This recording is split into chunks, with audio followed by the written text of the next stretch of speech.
Hey guys, welcome back to my channel. শুরু করছি আজকের নতুন ভ্লগ। আগের মিনি ভ্লগটায় দেখেছিলে যে আমরা 26শে জানুয়ারি পিকনিকে এসেছি। হ্যাঁ, সেদিন বলেছিলাম যে এটারই তোমাদের লং ভ্লগটা আসতে চলেছে, আর আজকেই সেই লং ভ্লগটা নিয়ে আমি চলে এসেছি। দেখো, আমরা বারুইপুরের একটা বাগান বাড়িতে পিকনিকে এসেছিলাম ক্লাবের সবাই মিলে, আর পাড়ারও কিছু লোক ছিল। আর এসেই তাড়াহুড়ো করে আমরা বসে পড়লাম ব্রেকফাস্ট খেতে, কারণ বেলা অনেকটাই হয়ে গেছিলো। আর ব্রেকফাস্টে ছিল কড়াইশুঁটির কচুরি, আলুর তরকারি আর গুড়ের রসগোল্লা। অসাধারণ খেতে হয়েছিল, তাই একদম দেরি না করে আমরা টপাটপ খেয়ে নিলাম। খেয়ে দিয়ে সবাই মিলে চলে এলাম ফটো সেশন করতে। আর দেখো, জায়গাটা কি সুন্দর, অপূর্ব লাগছে, পুরো সবুজে ঘেরা। তার ফাঁকে আমরা একটু রিলস বানিয়ে নিলাম।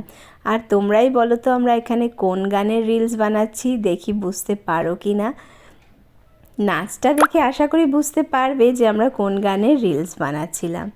রিলস বানাতে বানাতে ওদিকে ডাক পড়ে গেল খেলার, আর চলে এলাম গোল করতে। গোল তো আমার মোটেই হলো না। চর্দিরও কিন্তু গোলটা হলো না, কিন্তু অনেকেরই গোল হয়েছে এবং তারা প্রাইজও পেয়েছে। আবার চলে এলাম একটু ঘুরতে। দেখো, এখানে এত রকমের ফুল ছিল যে দেখতে অপূর্ব লাগছিল। আর যেরকম সবুজে মোড়া জায়গাটা, সত্যি মন প্রাণ যেন ভরে উঠছিল, আর চোখেরও খুব শান্তি হচ্ছিল। আর ফুলগুলো যে কি তরতাজা, দেখো দেখতে কি ভালো লাগছে। এগুলো কিন্তু ডালিয়া। আর তার পাশাপাশি দেখো, এই লাল রঙের ছোট ছোট ফুলগুলো, জানি না এদের নামটা, কিন্তু লঙ্কার মতো দেখতে, এত সুন্দর লাগছিল দেখতে যে কি বলি। আর এই যে এখানে কিন্তু দেখেছো বাঁধাকপি চাষ হয়েছে, খুব অল্প জমির মধ্যেই বাঁধাকপি। আর এদিকে দেখো পালং শাকও কিন্তু চাষ হয়েছে। জমিটা কিন্তু খুব ছোট্ট, কিন্তু চাষটা এত সুন্দর করে করেছে এরা যে দেখতে খুব সুন্দর লাগছিল। আর এরই পরে চলে এলো আমাদের চিকেন পাকোড়া। গরম গরম চিকেন পাকোড়া খেতে খেতে আমরা একটু আড্ডায় বসে গেলাম। পিকনিকে এসেছি পাড়ার সবার সাথে, একটু আড্ডা না মারলে কি আর চলে। আর ওদিকে দেখো, আদি কিন্তু দোলনায় দুলে দুলে চিকেন পাকোড়া খাচ্ছে। আর দেখো, ওদের তো দারুণ মজা, বাচ্চাদেরই আসল মজা সব কিছুতে। আর এদিকে দেখো, বাবা আর ছেলে মিলে ঢেকি চড়ছে। বাবা আর ছেলের হচ্ছে এটা সবথেকে সুন্দর মুহূর্ত। আর আমি তার ফাঁকে একটু ব্যাডমিন্টন খেলে নিলাম। সেই ছোটোবেলায় স্কুলে খেলতাম, সেই স্মৃতিটাই আবার একটু জাগিয়ে নিলাম। দেখো কি ভালোই না লাগে এই ছোটোবেলার স্মৃতিগুলো যখন ফিরে পাই, ছোট হয়ে যেতেই ইচ্ছা করে আবার। তাই একটু ব্যাডমিন্টন খেলে নিলাম। আর ওদিকে দেখো, ব্যাডমিন্টন খেলতে খেলতে একটু দোলনা চড়তেও ইচ্ছে করলো, তাই আবার একটু দোলনাতে বসে বেশ করে দুলে নিলাম।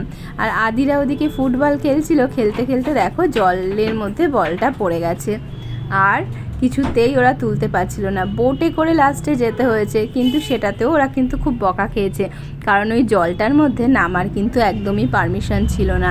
যেহেতু ছোট ছোট বাচ্চা, তাই কিন্তু খুব বকা দিয়েছে ওদের। যাই হোক, বলটা তো ওরা কোনো মতেই তুলতে পারলো না, কী আর করা যাবে, বলটা ফেলেই আসতে হলো। আর এদিকে কিন্তু আমাদের শুরু হয়ে গেছে মিউজিক্যাল চেয়ার। অনেকজন ছিলাম, প্রায় 30-35 জন ছিলাম মিউজিক্যাল চেয়ারে। শেষে আস্তে আস্তে দাঁড়িয়েছে দেখো এই কজনের। আর এরা যে আমাদের এত ঘোরাচ্ছে, ঘুরতে ঘুরতে সত্যিই মাথাটা ঘুরে গেছিলো। কারণ এরা গানটা একবার শুরু করেছে, কিন্তু সহজে আর বন্ধ করছিল না, মানে ইচ্ছে করেই করছিল যাতে আমাদের খাটনিটা হয় আর আমরা বেশিক্ষণ ধরে ঘুরতে পারি। আর দেখো কত রকমভাবে আমরা শুধু ঘুরেই যাচ্ছি আর ঘুরেই যাচ্ছি, গান কিন্তু আর সহজে বন্ধ হচ্ছে না। সেটা তোমরা এই ভিডিওটা দেখলেই বুঝতে পারবে যে আমরা কতগুলো পাক মারছি, তারপরে গিয়ে বসতে পারছি। আর দেখো, শেষে কিন্তু এই 3 জন ঠেকেছে।